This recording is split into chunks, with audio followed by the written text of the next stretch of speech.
atau pembuatan alat-alat seperti stainless steel atau besi atau alat-alat metal seperti itu. Kalau dilihat dari gambar ini, kira-kira ada nggak resiko ergonomi yang tadi entah fisik atau mungkin mental, lingkungan ataupun psikososial? Kalau psikososial mungkin susah ya, tapi kalau dilihat dari fisik sama lingkungan, mana nih resiko ergonomi yang bisa menyebabkan atau hazard bahayanya ada di poin-poin mana aja? Saya Sakinah Bu, izin menjawab. Sebentar ya, sambil saya catat soalnya. Oke, silahkan. Siapa tadi? Sakinah Bu. Sakinah. Oke, yang mana? Yang pertama itu Bu, itu yang di bawah yang dekat tabung gas. Laki-laki itu dia merokok di samping tabung gas oksigen. Ya. Oke, yang ini ya. Oke, terus mana lagi? Sama itu Bu, yang di atas yang pakai baju kuning itu perempuannya memakai heels. Yang ini ya? Ya Bu. Terus kemudian samping perempuan itu ada seorang lelaki yang memindahkan barang. Posisi berdirinya itu dia Bu, maksudnya posisi pindahin barangnya tuh salah Bu. Kakinya ada naik ke atas satu, terus yang satunya ke belakang di bawah itu Bu. Ini? Ya Bu. Oke, ada 3. Yang pertama dulu, kalau yang rokok tadi bahayanya atau efeknya lebih ke arah mana, Sakinah? Itu Bu, tabung gas. Tabung gasnya bisa menyebabkan? Meledak. Oke, good. Terus kalau yang heels ini apa? Yang heels bisa terpeleset ke seleo Bu karena dia memindahkan barang sambil memakai heels. Oke.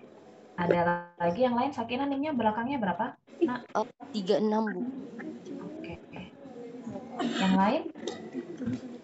Izin menjawab Ibu. Silakan, Anisha. Itu Bu yang dekat bawah alat berat itu tidak memakai helm Ibu, yang memakai baju biru. Tidak Yang memakai ini helm nggak pakai proyek. helm. Terus efeknya apa kalau nggak pakai helm? Takutnya ada kejatuhan barang berat, terus kalau tidak pakai helm terus kepalanya akan kena Ibu. Oke. Terus ada lagi? Terus juga ada yang baju biru dekat bawah juga tidak memakai helm dikarenakan biasanya kalau dekat proyek begitu pakai helm Ibu. Oke. Terus ada lagi Bu yang baju hijau juga tidak memakai helm. Oke, selain tidak memakai helm, ada lagi poin penting yang lain? Izin menjawab Ibu. Itu yang di bagian bawah yang di dalam yang ini yang lagi ngelas itu Ibu. Kenapa yang lagi ngelas? Tidak menggunakan pelindung mata. Oke, nggak pakai pelindung mata atau nggak ada APD ya. Tadi siapa, Anissa, nimnya berapa belakangnya? 44 Ibu. Oke. Nikmah, ada lagi Nik? Udah Ibu. Yang lain ada nggak? Izin menjawab Ibu. Itu yang di atas yang sedang mengangkat barang yang baju kuning itu posisi mengangkatnya tidak ergonomis. Oke, yang bikin dia nggak ergonomis apa? Karena dia saat mengangkatnya itu posisinya 90 derajat, jadi dia tidak mengangkatnya dengan posisi yang benar, karena posisi yang benar itu dia itu harusnya jongkok dulu baru untuk mengambilnya itu. Oke, pengambilan bebannya sambil squatting ya. Terus yang lain ada lagi nggak? Cukup? Izin menjawab Bu. Itu Bu, yang pakai baju hijau itu Bu, yang pakai helm, yang berdiri di tangga Bu, yang berdua itu. Kenapa tuh? Ya bisa saja jatuh Bu, karena tidak ada tahanan Bu. Itu di ayat nanti. Itu ya, itu salah satu yang udah sekian banyak diomongin tadi sama Sakinah, Nikmah, Anisha, sama Nur juga. Oke, sebentar. COVID lagi. Oke, ada banyak sebenarnya ya selain itu. Misalnya di sini juga ada kardus. Kelihatannya nggak ada orangnya, tapi di sini kardus itu juga bisa menjadi hazard atau resiko bahaya ergonomi. Kalau misalnya kardusnya ini didiemin di sini, terus tangganya nggak dipakai, nggak masalah. Tapi kalau ternyata itu jadinya resiko. Tapi kalau misalnya tangganya dipakai, nah ini berarti bisa jadi hazard karena siapapun yang melewati ini bisa terjatuh kena kardus tadi. Terus di sini bisa dilihat ada kayak ceceran kotoran gitu, tapi nggak ngerti ini apa. Nah ini tuh juga bisa menyebabkan terpeleset atau jatuh. Terus tadi di sini juga ada alat-alat yang terpapar seperti ini. Kalau alat-alatnya terjadi apa namanya kayak arus pendek atau mungkin terjatuh, itu bisa membahayakan orang. Terus tadi bahaya ergonomi yang lain tadi juga ngebawa bebannya. Ini salah ya, harusnya squatting. Terus ini harusnya pakai bantuan alat misalnya. Terus tadi di sini ada orang dia nggak pakai baju atau nggak pakai pakaian pekerja yang sesuai dengan yang lain. Jadi ada banyak banget resiko ergonomi atau resiko bahaya yang ada di gambar ini. Itu di industri, sekarang di proyek. Ada yang bisa bantu saya nemuin kira-kira resiko atau bahaya yang ada di sini apa? Diingatin lagi kayak bimbingan 3 kali. Saya Sakina, Bu. Izin menjawab, Ibu. Terus siapa Ya, siapa dulu nih? Profesi dulu gimana? Yang itu yang menggunakan bor itu ada bahaya getarannya. Oke, ada bahaya vibrasi ya tadi. Ya. Yang kita bilangin tadi. Terus ada lagi, Nur?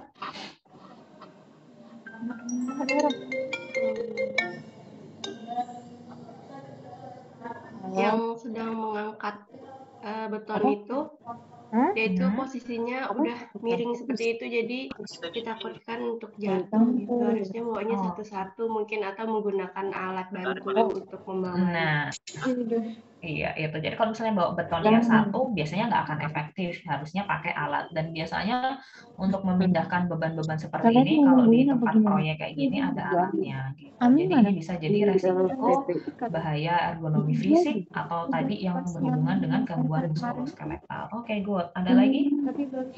Saya Sakina, Bu. Silakan, Sakina. Itu Bu yang lagi skopang pasir itu, Bu. Posisi berdirinya, Bu, sudah mau ke belakang, kemudian angkat pasirnya terlalu kebanyakan. Terus yang lagi ngelas itu, Bu, dia nggak memakai memakai kacamata sama ada yang di atas itu. Ribet banget itu. Yang las yang mana ya? Ini Bu, yang dekatnya perempuan ini. Ini. Ya. Oh, oke. Oke, ini bukan gelas tapi ya oke. Saya mudah maksudnya harusnya pakai APD. Ini namanya kayak gerinda. Jadi di sini itu buat motong-motong kayu kayak gitu atau motong-motong besi gitu. Harusnya sih iya benar menggunakan APD yang lebih lengkap. Kayak bukan kalau misalnya las kan pakai mata ya penutup mata yang kayak Google gitu. Kalau yang misalnya pakai alat-alat gerinda karena di sini bisa apa? Jadi alatnya itu buat motong kayu, terus ada getaran dan serbuk kayu yang mungkin bisa berterbangan. Nah itu harusnya pakai masker di situ APD-nya. Oke, good. Terus ada lagi? Yang di atas. Apa tuh? Yang di atas tuh Bu posisinya. Yang satu kaki bisa saja terjatuh Bu karena yang satu lurus, kemudian yang satunya ditekuk baru sudah di ujung Bu. Oke, resiko kecelakaan kerja itu ya. Jadi di situ harusnya pakai full body harness, nggak cuma pakai jaket sama helm doang. Jadi kalau misalnya orang-orang pekerja yang di atas, kalau biasanya di sini tuh di scaffoldingnya itu ada pelindungnya. Kalau nggak gitu, si pekerjanya harusnya pakai full body harness atau pelindung baju yang di situ ada talinya. Jadi ketika dia misalnya mau jatuh, si talinya itu narik. Gitu. Oke, good. Nanti kalau misalnya Kita lanjut ya. A, Udah I, dijawab sama Sakina sama Nur. Sebenarnya kayak ada orang di sini, nggak enak kalau kayak ada ibu sama anak di sini, itu aja udah jadi resiko bahaya di tempat kerja. Ini proyek kenapa ada ibu-ibu di situ? Oke, lanjut. itu sertifikatnya kayak gimana ya bentuknya? Nah, ini perkantoran. Ada yang pengen kasih tahu mana nih resiko bahaya ergonominya? Selain Sakina, Aisyah, Nur sama Nikma. Ya, Nikma. No, skip. Yang lain coba. Ini jangan-jangan yang hadir cuma 4 orang doang. Bu, dia Bu. Oh, oke. Dia. Gimana, Di? Ada tumpahan kopi. Kopi apa? Kopi. 2 jam juga. Kenapa, Di? Tumpahan kopinya? Bisa orang bisa kepleset jatuh. Oke, ergonomi fisik ya. Terus ada lagi, Di? Ini dia bawa barang apa ini? Krim cowok. Yang ini? Ya, Kenapa tuh? kakinya itu nggak napak sempurna. Ada yang nepuk, ada yang Oke, sebenarnya dari tadi tuh banyak yang ini kan gambar aja ya. Jadi kalau misalnya orang jalan pasti satunya ngangkat, satunya nanti bakal nempel. Kira-kira selain kaki problematikanya di mana nih? Di. Itu Ibu izin menjawab. nggak boleh nih. Bebannya melebihi dari yang bisa diangkat, Bu. Terlihat dari Oke, bebannya, bebannya terlihat lebih berat, misalnya kayak gitu. Atau misalnya dia nggak pakai box atau apa gitu, jadi langsung dibawa gini, jadi bakal lebih susah. Oke, terus selain dia, ada lagi yang lain? Tunggu. Ya, Bu. Vina, Bu. Ada nih. Asfia. Oke, silakan Asfia. Itu Bu ada yang naruh barang tapi naiknya pakai kursi, Bu. Ini. Iya. Kita udah Oke, bahayanya apa? Kalau kursinya nggak bener bisa jatuh, Bu. Oke. Terus sama bahaya jatuh. Terus kabel itu, Bu, ini. di bawah orang yang lempar. Bahayanya kenapa? Itu bisa konsleting, Bu. Bisa konsleting atau menyebabkan arus pendek sehingga bisa terjadi kebakaran. Terus, apalagi, Vi? Cukup? Cukup. Lanjut, siapa tadi? Vina ya? Gimana, Vin? Itu ada psikososial hazard yang depan komputer. Kayaknya Yang mana? Bentar, tadi saya masih nyatin. Pegang kepala. Oke, ini. Kenapa? Mungkin orang tersebut karena ada tekanan kerja yang berat, jadi mungkin merasa stres. Oke, ini yang kita jarang bahas tadi ya dari tadi. Jadi beban kerja atau misalnya workload atau resiko ergonomi mental ya, itu juga bisa menjadikan bahaya ergonomi. Terus ada lagi? Saya izin menambahkan, Bu, di samping. Bentar, yang Vina tadi? Cukup? Terus sama orang yang membaca buku sambil berjalan. Bahayanya apa? Bisa jadi orang tersebut menabrak orang di depannya, Bu. Atau kecelakaan kerja ya, jatuh misalnya. Oke, terus ada lagi? Ya, izin menjawab, Bu. Siapa nih? Asfia. Gimana, Vi? Itu, Bu, ada yang tangannya ditaruh di jendela. Bisa aja kalau misal jendelanya lagi nggak bener, terus tangannya kejepit, Bu. Oke. Terus sama ada orang yang lempar bolpen itu, Bu, yang nerima. Itu kalau misal nggak fokus, tiba-tiba dia bisa jatuh, Bu. Dari posisi ini juga bisa menyebabkan kecelakaan kerja lagi ya. Ada lagi? Satu lagi? Ibu, izin. Febi, silakan Feb. Bapak-bapak yang melempar pena itu kakinya di atas meja, terus kursinya itu bisa bergeser, jadi kemungkinan nanti bisa jatuh ke belakang. Oke, selain kakinya di atas meja bisa menyebabkan apa selain jatuh?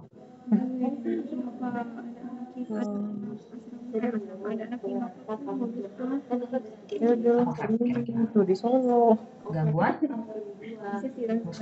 muskuloskeletal, muskuloskeletal atau MSDS. Kalau misalnya kita duduknya kayak gini terus cara ngerjain atau bekerjanya seperti ini, pasti nanti ada penekanan. Jadi kalau duduk kita bagian kakinya ini lebih ke atas gini, maka penekanan di daerah hip atau misalnya di daerah pinggang itu akan lebih besar. Gitu.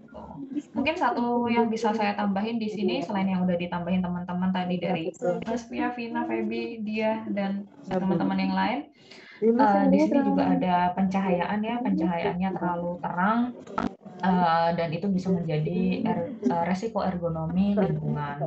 Terus juga di sini udah diomongin tuh ada kopi yang jatuh, tapi ada juga di sini tas. Terus juga di sini ada kardus. Kardusnya itu dia nutupin pintu keluar. Kalau ada kayak kemarin ada gempa misalnya, terus ternyata kardus ini ada banyak di sekitar pintu atau tangga darurat, itu bisa menyebabkan resiko bahaya hazard ketika terjadi gempa bumi misalnya kayak gitu. Jadi ada banyak banget, dan tadi udah banyak banget juga disebutin sama teman-teman. Bahkan ada beberapa hal yang tadi saya nggak kepikiran, misalnya kayak ergonomi secara resiko mental tadi juga udah diomongin, itu juga salah satu hal yang bagus. Oke, kita lanjut. Ini kita skip ya karena tadi udah ada industri manualnya. Nah ini untuk efek-efek atau dari hazard yang ditemui bermasalah. Nanti kalau posturnya bermasalah, hasilnya apa aja? Misalnya gangguan muskuloskeletal atau misalnya low back pain kayak gitu. Nah ini adalah beberapa hal dari hazard yang ditemuin di suatu unit kerja. Kalau suatu unit kerja biasanya akan lebih gampang cara kita mappingnya, tapi bisa dibayangin kan kalau kadang kita melihat perusahaan itu ya banyak gitu. Suatu industri misalnya ada banyak unit, ada yang bagian unit buat pengiriman barang, ada yang di gudang, ada yang buat packaging atau pengepakan, ada yang dia laminating, ada yang dia mindahin zat-zat atau cairan-cairan yang dipakai buat proses packingnya, atau industri misalnya kalau di industri pemakanan itu bagian yang masaknya atau bagian pembuatan makanannya gitu. Jadi ada banyak banget. Nah nanti di mapping kayak gini, misalnya ini ruang mappingnya, terus nanti ini adalah bagian unit apa, ini unit apa. Nah nanti di situ di mapping, kalau di unit ini 3 penyakit yang paling tinggi dan 3 hazard ergonomis yang paling tinggi itu yang mana nih gitu. Jadi nanti kita kelompok atau kita klasifikasi. Bisa lah, itu sendiri kayak. Ini adalah resiko matriks ergonomi, dan untuk matriks ergonomi itu tidak ada matriks yang saklek bentuknya 3x3, 4x3, 5x3, jadi macam-macam. Di sini misalnya contohnya adalah 5x5 ya. Jadi matriks ergonomi, matriks resiko itu ada banyak macamnya. Tergantung perusahaan mau bikinnya kayak gimana. Dan biasanya semakin besar perusahaannya, maka matriksnya semakin detail. Misalnya kayak di sini tuh ada 2 poin, jadi ada poin probabilitas atau kemungkinan terjadinya, terus ini adalah keparahannya. Setelah kita menemukan tadi hazardnya apa, kita masukin ke penilaian resiko matriks ini. Jadi misalnya tadi contohnya, misalnya kayak kabel yang tadi di perkantoran gitu ya, kan banyak banget kabel-kabel yang kelilit di situ. Kita masukin ke penilaian ini, dan di penilaian ini biasanya itu ada definisinya masing-masing. Misalnya di sini ada probabilitas kemungkinan terjadinya, ada very unlikely sama very likely. Jadi ada yang tidak atau jarang terjadi, sangat jarang terjadi, sampai sampai sering sekali terjadi. Misalnya kalau kita ngomongin tentang kabel yang kelilit, berarti kalau dilihat dari kejadiannya, mungkin kejadiannya nilai 4 atau 5. Misalnya kalau kejadiannya setiap hari, berarti very likely 5 gitu. Nah, sekarang dilihat dari keparahannya. Keparahannya apa sih? Oh, keparahannya mungkin menyebabkan jatuh atau kebakaran gitu. Jadi bisa aja nilainya moderate atau sedang. Kalau misalnya sedang berarti nilainya adalah 15. Jadi 5 sama urutannya 3 berarti nilainya adalah 15. 15 itu apa?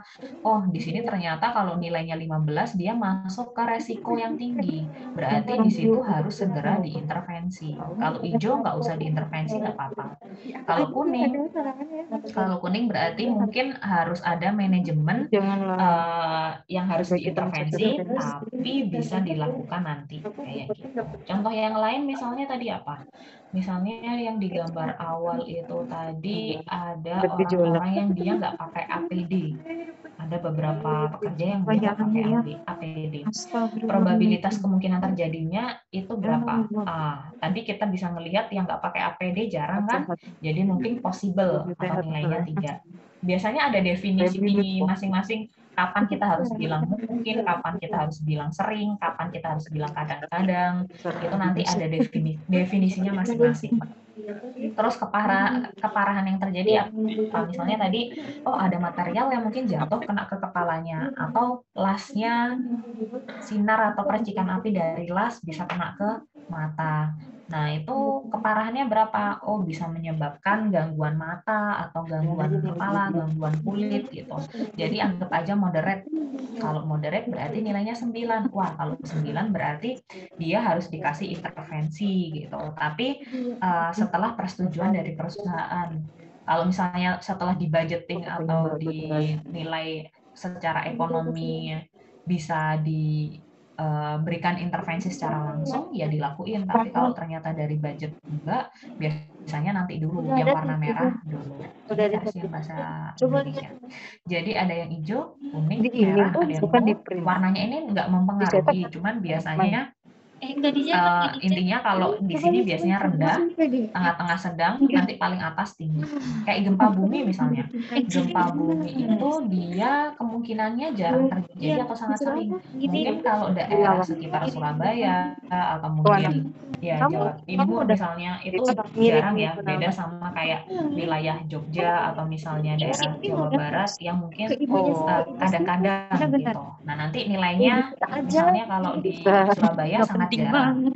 Terus keparahannya gimana? Nah, kalau gempa bumi dia kadang-kadang tapi keparahannya bisa sangat berat. Kalau dibikin misalnya kita bikin analisis faktor resiko ergonomi, kita harus uzun orangnya. Jadi kita harus memprediksi beratnya itu keparahan paling beratnya itu apa kayak gitu. Nah, kalau gempa bumi kan bisa semuanya langsung runtuh gitu kan. Nah, karena semuanya bisa langsung runtuh gitu, maka bentuk keparahannya sangat berat di sini. Jadi di sini kita bisa taruh sangat berat dan sangat jarang, resikonya berarti tinggi. Nanti kalau misalnya ternyata industrinya ada di daerah Jogja atau misalnya ada di daerah mana yang sering gempa bumi. Misalnya di Jepang yang dia emang hampir tiap minggu ada gempa bumi, frekuensinya mungkin bisa jadi sedang ataupun sering. Sehingga nanti kalau dilihat dari keparahan yang sangat berat dan juga sering, maka dia ekstrem. Kalau ekstrem berarti nanti intervensi dari perusahaan kayak gitu. Nah, ini salah satu contohnya matriks ergonomi atau matriks dari asesmen resiko ergonomi. Udah hampir Iya, Mas. Iya, yang kemarin kita udah ngomong juga kan, terus kenapa nggak jadi? Ibu. Terus udah ini udah tahap 9. Emang ibunya tuh sakit hati banget. Sakit banget sih. Iya. Kamu bilang ya kalau kamu yang mau Oke. Ini adalah salah satu hasil dari analisis dari resiko ergonomi. Ini saya ambil di perusahaan A, gitu. Saya nggak sebutin perusahaannya karena termasuk masuk ke confidential atau kerahasiaan perusahaan. Nah, di sini itu salah satunya adalah Nanti di sini tuh ada banyak banget listnya. Jadi kayak ada proses pengiriman barang, terus juga di perkantoran, fabrikasi itu fabrication tuh kayak pembentukan atau pengolahan suatu alat. Terus di sini ada penerimaan alat gitu. Jadi di sini tuh lebih ke industri manufaktur atau pembuatan alat. Di sini misalnya aktivitasnya apa? Sumber bahaya atau hazardnya apa? Nah, hazardnya secara aktivitas apa? Jadi hazardnya ini hazard tools-nya atau alatnya ini bentuk kejadian yang mungkin terjadi yang tadi saya bilang, istilahnya suuzonnya apa sih? Mungkin tertimpa, tersayat kah, terjepit kah, atau apa. Nah, nanti resikonya apa? Mati, cedera, atau misalnya nanti ada kecelakaan kerja atau apa kayak gitu. Nah, nanti di sini ada pengendaliannya. Kalau di sini ada resiko saat ini kita pakai matriks yang tadi. Misalnya kalau konsekuensi atau keparahannya itu nilainya berapa? Kalau 3 berarti sedang.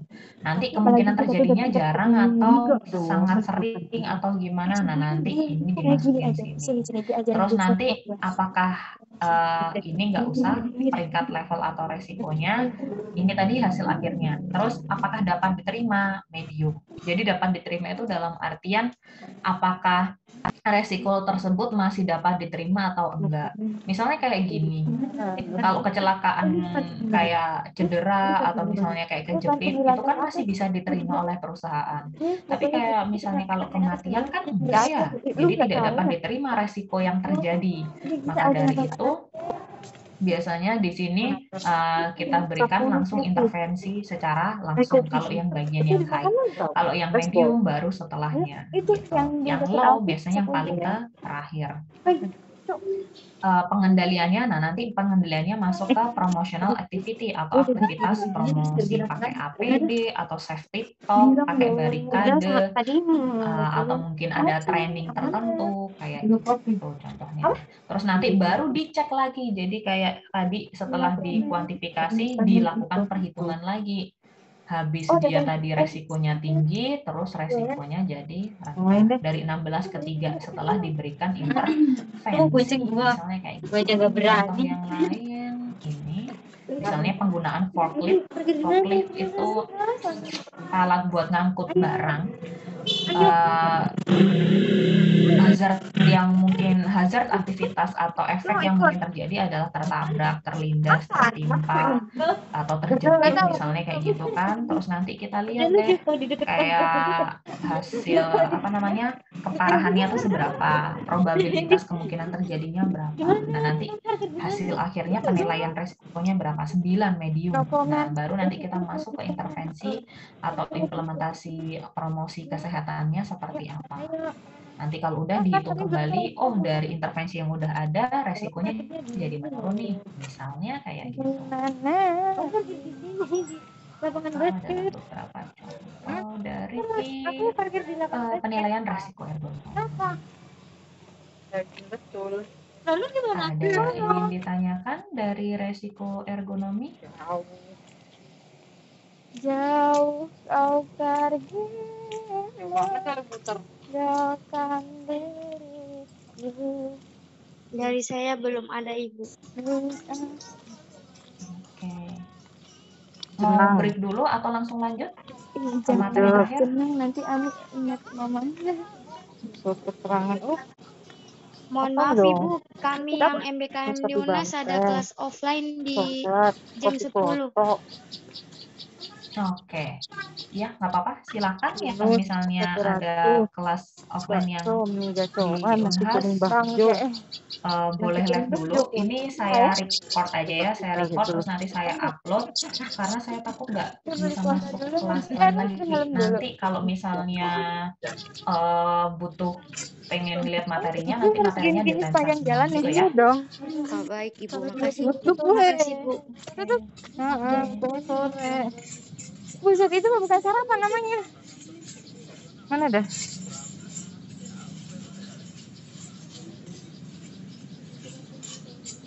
Ngabe kopi Siban Nargame. Acara? Enggak. Ini segitu doang? Iya. Hah? Iya.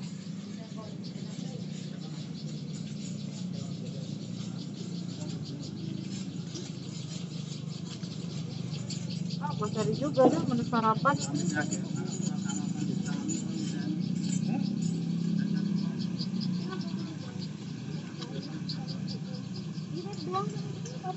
Banyak soto sih, Kel. Ini nanti si Ami katanya mau ngikut. Pas Jawa Barat nih. Enggak. Ayo apa?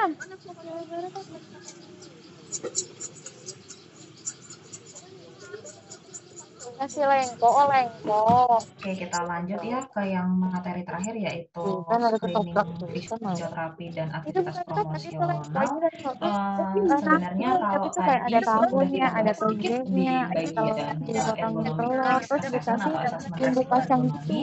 Jadi ada yang namanya intervensi yang kita kasih ketika sayang kita lagi. menemukan hazard atau saat kita identifikasi ternyata ada nih beberapa bahaya atau Ini, resiko Po. ergonomi. Nah, di situ salah satu intervensi yang bisa Banyak kita banget. berikan Ini adalah yang di promosi kita yang kesehatan Alkit itu loh. kerja.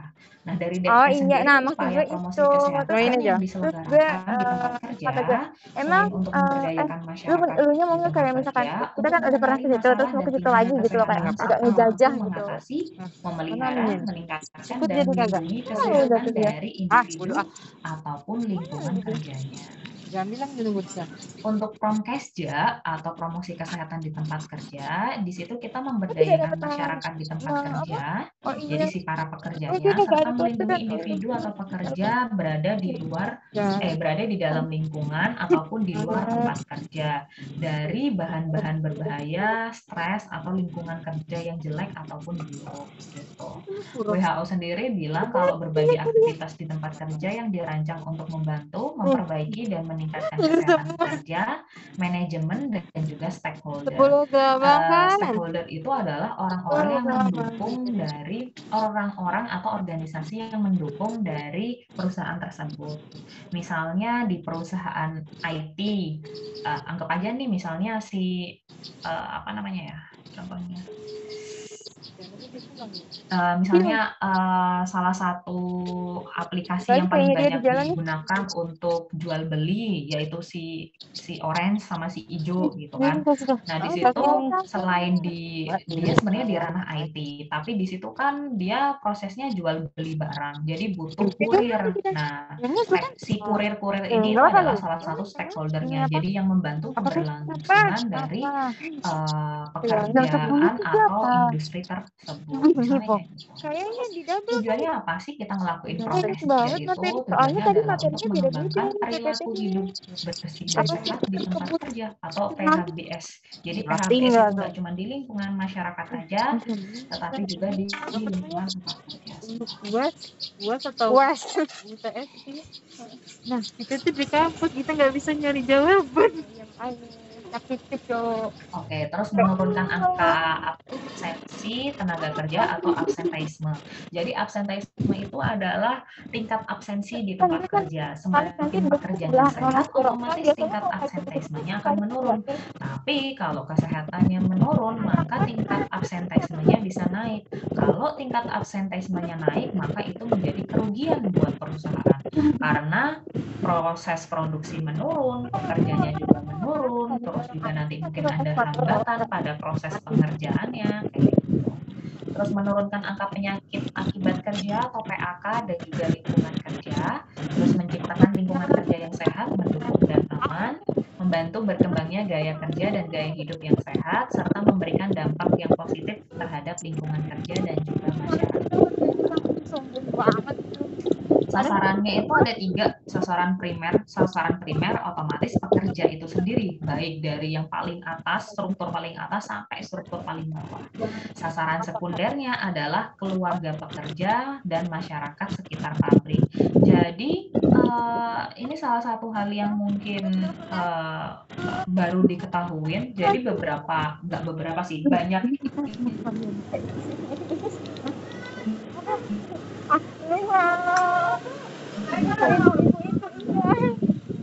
industri dan juga banyak perusahaan itu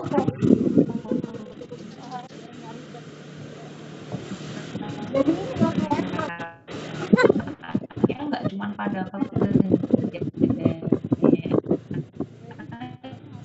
Kuliah ya.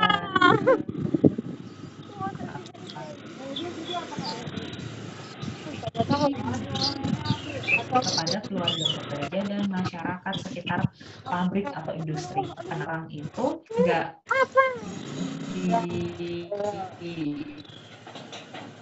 apa ya, kesehatan Dia tuh kaos-kaosan gitu nggak sih? Soalnya dia kaos-kaosan gitu.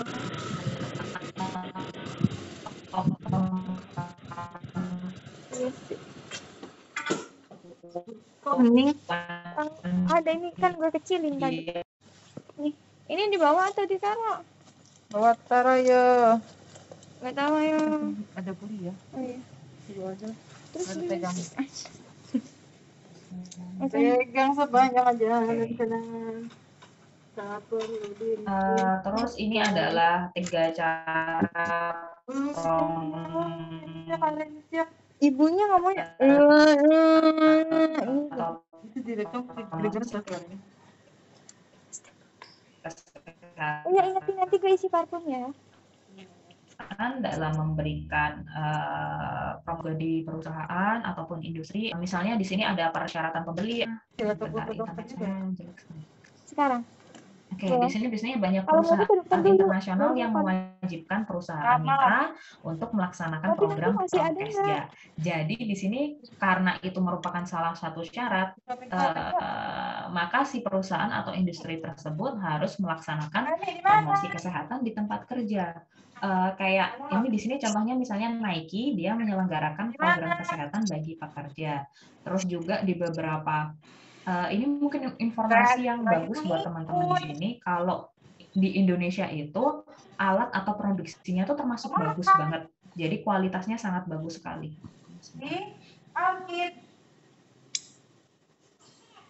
Kok Alki sih Kota Baru? Jadi alat atau kualitas produk yang dibikin tuh bagus banget. Kota Baru. Hah? Paling ngopi yang boncengin.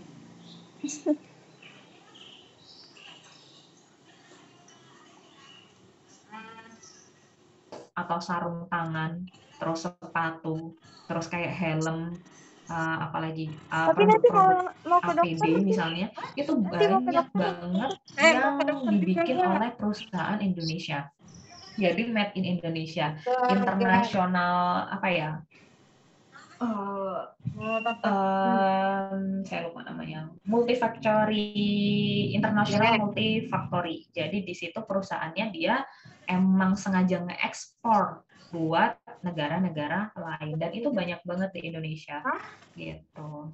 Dan salah satu syarat supaya dia diterima bisa diekspor ke banyak negara, beberapa negara minta data misalnya kesehatan pekerja, terus data-data apakah dia mengikuti aturan-aturan dari OSHA atau aturan-aturan pemerintah yang ada.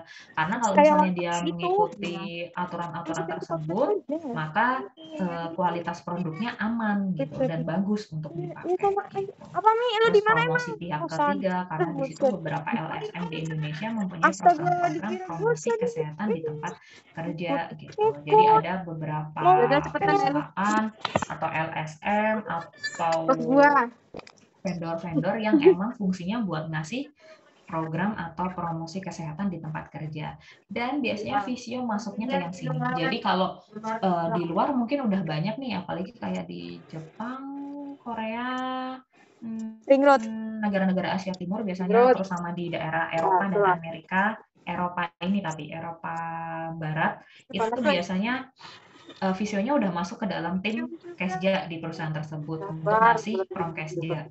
Tapi kalau di Indonesia masih kebanyakan itu kita jadi orang luar, jadi kita jadi pihak ketiga, terus nanti diundang sama perusahaan buat ngasih promosi-promosi kesehatan kerja gitu. Terus modeling yaitu dengan menawarkan perusahaan besar untuk menyelenggarakan Promkesja, misalnya program penyebaran informasi HIV atau AIDS. Kadang ini bekerja sama dengan pemerintahan.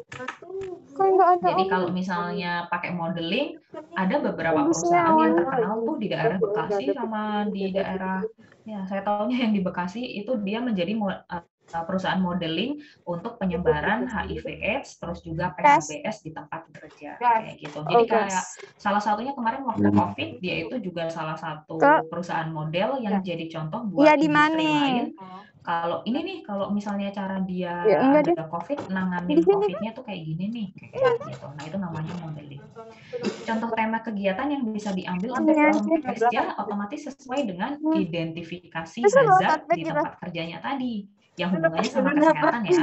Kalau hubungannya sama kayak misalnya kecelakaan kerja ya beda lagi nanti.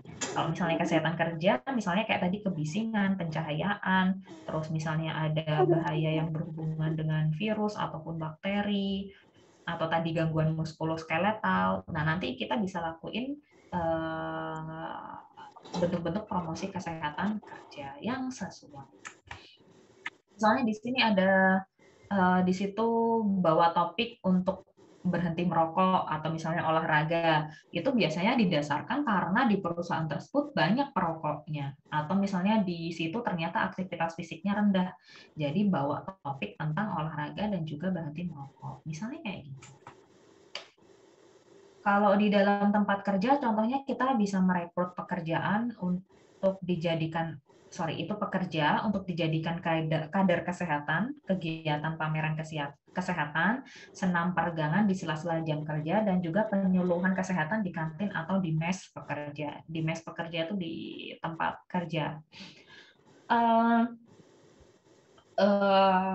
Ini bukan case di saya, tapi ini di teman saya.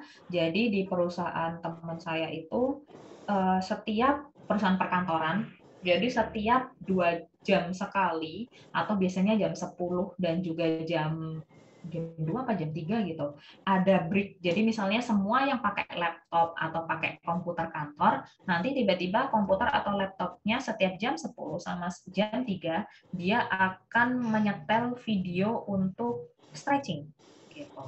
Jadi setiap jam 10 sama jam 3 akan ada break selama 15 menit, sampai 15 menit atau 20 menit untuk stretching. Itu adalah salah satu program promosi kesehatan kerja di tempat kerja untuk mengurangi gangguan-gangguan muskuloskeletal. Terus kalau di luar tempat kerja, contohnya kegiatan rekreasi bagi pekerja atau penyuluhan kesehatan pada penjajah makanan di sekitar tempat kerja.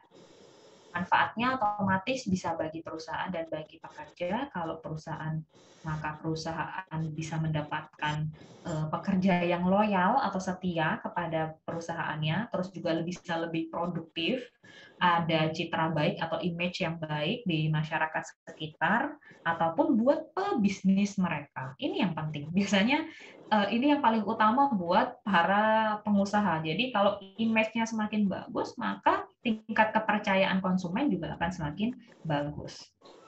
Terus bagi pekerja akan lebih memahami dan mau berperilaku sehat baik di dalam tempat kerja maupun di luar tempat kerja.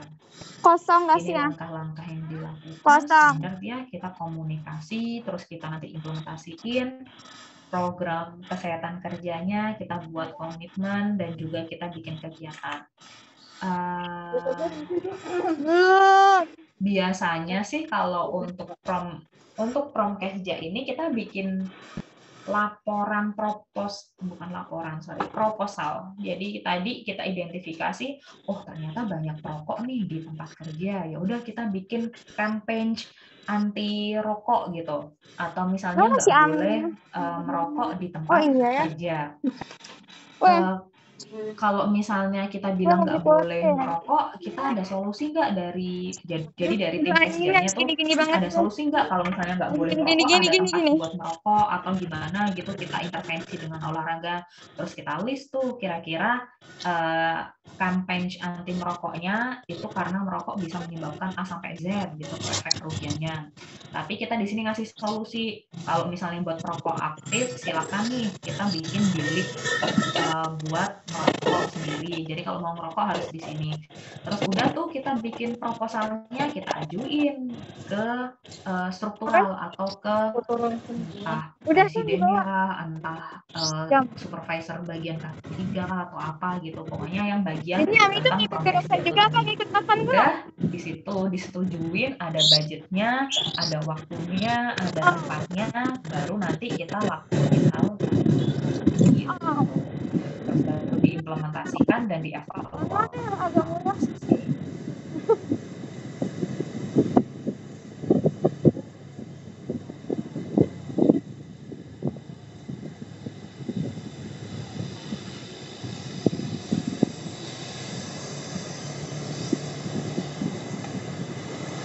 Bagian ergonomic risk assessment tadi. Jadi masuk ke asesmen ergonomi. Di situ nanti kita ngelihat surveillance kesehatan pekerja. Cuman kalau ergonomi kan fokusnya cuma ke arah ergonomi aja. Nah, kalau surveillance ini ke semuanya. Salah satunya maksudnya sama medical check up juga gitu. Jadi yang berhubungan dengan kesehatan dari pekerjanya. Salah satunya adalah surveillance atau assessment gangguan otot rangka. Nah, ini yang tadi sempat diomongin sama siapa tadi? Ini Maya, jadi tentang rula, reba, sama rosa. Apakah harus dipakai semuanya buat pekerja? Enggak, nanti balik lagi pekerjanya itu fokusnya kemana. Misalnya nih, kalau ini based on jurnal atau data-data terbaru, kalau pekerjanya di perkantoran, maka bagusnya pakai rosa gitu. Karena kalau di perkantoran posturnya kan notabene di posisi duduk doang kan ya gitu. Beda sama kalau yang kayak di industri. Nanti kalau di industri atau ternyata di lapangan bisa pakai rula sama reba. Bedanya apa tuh? Kalau misalnya rula itu nanti fokusnya lebih ke upper extremity aja. Sedangkan kalau reba bisa ke upper dan juga ke lower kayak gitu. Jadi nanti tergantung pakai yang mana. Kalau dilihat dari validitasnya semuanya valid, reliabilitasnya bagus. Cuman kalau misalnya kita pengen lebih fokusnya ke arah ini reba sama rula ya, misalnya lebih ke arah gangguan ekstremitas muskuloskeletal bagian atas, mungkin reliabilitasnya bagusnya yang rula. Tapi kalau misalnya buat semuanya, buat upper dan juga lower ekstremitas bisa pakai reba. Bisa nggak sih gue gini? Ini juga ada salah satu buat surveillance-nya atau assessment-nya bisa pakai Nordic. Nah, nanti surveillance-nya ini kita dapat secara garis besar mapping-nya, kayak industrinya apa, jenis pekerjaannya apa, jenis pajanan atau exposure-nya apa, atau mungkin beban yang berlebihan, durasi kerja lama, ada durasi. Terus nanti masa latensi itu adalah masa durasi dia mengalami tersebut, misalnya beberapa minggu hingga bulan. Efek kesehatannya apa, bisa dilakukan pemeriksaan detail dengan apa, terus baru treatment. Nah, nanti di treatmentnya ini masuk promosi kesehatan kerjanya itu apa nih yang cocok dari efek-efek kesehatan yang mungkin muncul atau penyakit yang muncul. Ini untuk elite, ini untuk anggota gerak atas, dan ini beberapa contoh untuk promosi kesehatan pekerjaan. Saya mau jelasin ini dulu. Ini hierarki kontrol untuk hazard di tempat kerja. Jadi ada eliminasi, substitusi, engineering control, administrative control, dan PPE. Untuk eliminasi dan substitusi jarang kita pakai. Kenapa? Soalnya kalau eliminasi dia yang paling efektif, kontrol terhadap hazardnya dia yang paling efektif. Cuman di sini kita harus mengeliminasi hazard tersebut. Dan nggak semuanya bisa dieliminasi. Misalnya tadi sempat saya liatin di Excel-nya kan ada ini ya, suatu alat misalnya forklift. Forklift itu tadi buat mindahin barang dari satu tempat ke tempat yang lain. Kalau kita mengeliminasi forklift, terus nanti si pekerjanya harus ngapain, bawa barangnya tuh harus gimana. Kalau secara manual ya sama aja, nggak efektif. Jadinya nanti kena gangguan muskuloskeletal atau mungkin nanti produksinya jadinya menurun, jadi nggak bisa. harus disubstitusi misalnya. Disubstitusi juga jarang dipakai karena kita harus mengganti. Kalau ini menghilangkan, kalau ini mengganti hazard yang ada. Forklift bisa diganti apa ya? Oh, mungkin bisa diganti pakai alat berat. Tapi kalau alat berat lebih mahal. Ah, ya udah, jadinya nggak usah dipakai. Gitu. Akhirnya kalau eliminasi nggak bisa, substitusi nggak bisa, kita pakai engineering control. Yaitu kita di sini mengisolasi orang-orang dari hazard yang ada. Jadi hazardnya tadi misalnya penggunaan forklift bisa menyebabkan apa sih namanya kayak tersayat atau kejepit gitu kan. Nah di sini ini orang-orangnya dilindungi pakai engineering control. Misalnya di alat-alatnya dipasangi kayak harus hati-hati akan sayatan atau misalnya harus hati-hati akan ini. Atau misalnya tombolnya bisa diganti dengan yang lebih bagus atau yang lebih sesuai. Tri utama ya? Tri aja. Revo gede semua. Oke, terus ada administrative control. Untuk administrative control ini kita mengkontrol bagian administrasinya, dalam artian kita mengubah gimana cara orang tersebut kerja. Misalnya tadi kan forkliftnya bahaya, bahayanya mungkin bahaya tersayat dan lain-lain. Kita bisa pasang di situ poster, misalnya poster untuk cara menggunakan forklift yang benar. Atau misalnya kita bisa bikin apa sih namanya? Lu tinggal ngambil motor gitu training. Nyari kata-kata pelatihan susah banget. Nah, jadi misalnya kita bisa bikin pelatihan atau training buat kerja cara menggunakan forklift yang benar seperti apa. Jadi kalau engineering control itu kita modifikasi alatnya, kalau administrative control kita kontrol orang tersebut gimana cara kerjanya. Terus PPE adalah APD. Mungkin pakai sarung tangan supaya nggak tersayat. Sini aja. Ini program sama aja nggak dikancing sama kerja. Ini gue pegangin ya Allah. Apa jalannya? Ya. Dan bilang sih ini salah satu program kesehatan kerja. Contohnya ada kasus-kasus misalnya. Terus ini awas Pi, hati-hati lu bawa mama.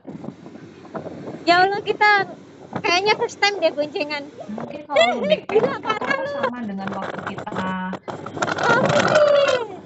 kalian MNB sama MUB udah kan ya. Jadi di situ mungkin cara-cara buat intervensi pada kasus-kasus low back pain itu dan itu sama mirip.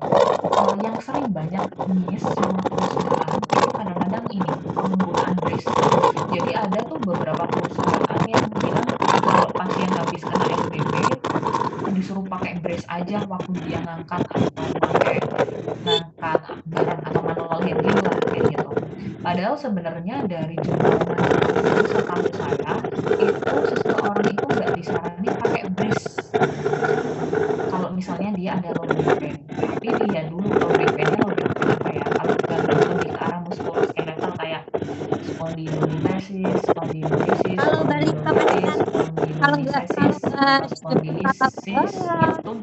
itu jangan pakai brace. Tapi kalau misalnya pasien tersebut kan biasanya 1.000 kan, 100.000 kan operasi back misalnya karena ada fraktur di backnya terus harus operasi, pakai brace saat bekerja nggak apa-apa karena emang fungsinya buat stabilisasi. Tapi kalau misalnya karena apa ya jadinya kayak spondyloartrosis, jadi misalnya kayak ada pengaturan di backnya itu nggak usah pakai brace karena semakin backnya nggak fleksibel, karena kalau pakai brace kan jadinya rigid ya nggak bisa digerak-gerakin, maka otot-ototnya jadi padahal yang buat stabilisasi aktif di back itu kan si otot-ototnya. Kalau otot-ototnya kaku ya buat gerak juga tambah betul ini masih berani gitu. Kalau jalan rame nggak bisa cepet gitu. Secara exercise-nya kurang lebih sama lah ya sama yang ada di muskuloskeletal MNB dan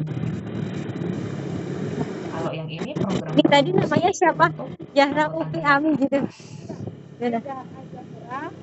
Ini contoh posternya. Jadi kalau di Prokes dia tuh paling banyak itu intervensinya dalam bentuk poster, terus juga dalam bentuk training atau pelatihan seperti itu.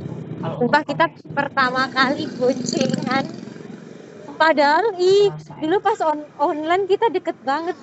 Ada yang ingin ditanya Gua kan kayak terkait promosi kesehatan oh kerja. iya, Kalau tadarus promosi kerja ada banyak bareng. macamnya sih, tergantung nanti masalahnya di bagian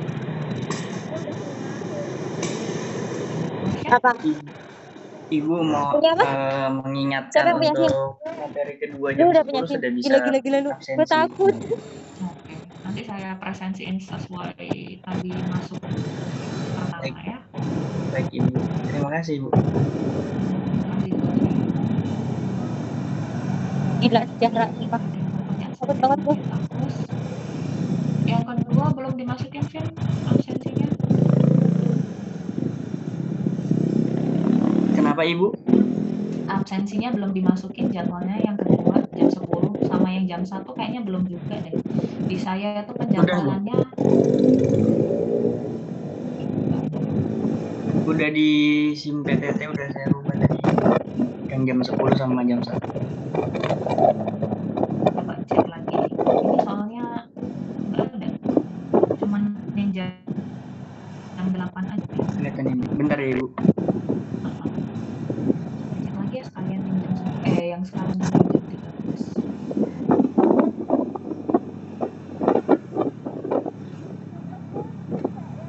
Ada yang pengen didiskusiin nggak soal K3? Siapa? Iya. Apalagi kalau tabrakan, kalau lagi ada kelas. Nggak ada? Kalau nggak ada, saya tutup ya kalau gitu. Nanti Vincent hubungin saya aja ya kalau misalnya untuk presensinya udah dimasukin. Saya tutup untuk pertemuan hari ini. Terima kasih. Semoga sehat selalu. Ya, Semoga sebenarnya lancar tujuannya untuk baik ujiannya nanti. biar kita Wassalamualaikum warahmatullahi wabarakatuh. bisa baca Al-Quran. Waalaikumsalam warahmatullahi wabarakatuh. Terima kasih Bu. Sumpah gue tuh takut ke Anya.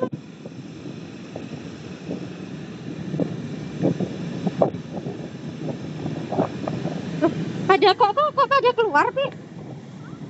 Kita ikut keluar nih. Hah? Udah 14 partisipannya. Keluar kita.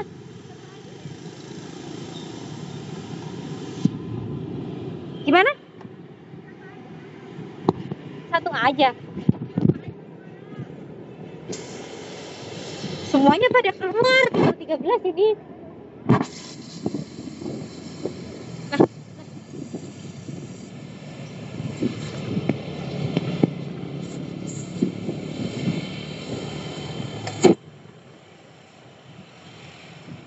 Gua nggak bisa mouse videonya sih.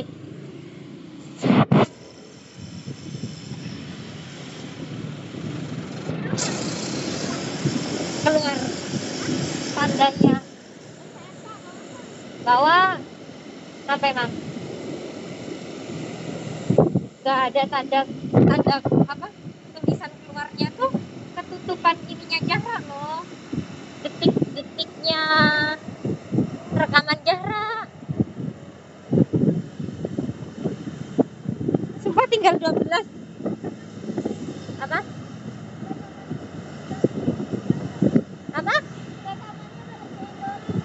Gimana berhentinya? Jelas. Takut salah gua.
Ja.